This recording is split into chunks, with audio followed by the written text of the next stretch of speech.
Good day mga kapaso. Guys, good afternoon. Ngayong hapon po ay update ko kayo sa ating Peruvian apple na may 3 bulaklak no nakaraan at ngayon po ay marami na rin siyang nagbulaklak oh.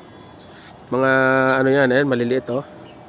Ayan, dito pa mga siyam ata ay lahat 'yon, meron pa dito sa kabila. At ngayon, ang update po natin ay yung out of 3, 2 po ang nabuo. Ayos guys, nabuo na siya oh kasi matagal na yan eh. So hindi na po siya nabulok at lumalaki na po siya guys. Ayan o, lumalaki na ang kanyang bunga. So talagang ano na yan, tuloy-tuloy na yan. Tingnan natin kung anong maging itsura niyan. At maging kulay ng kanyang, alam ko pula yung kanyang balat eh. At ang puti siguro yung kanyang tawag dito, yung kanyang laman. At mayroon pa isang sumulpot na ganito, malaki na.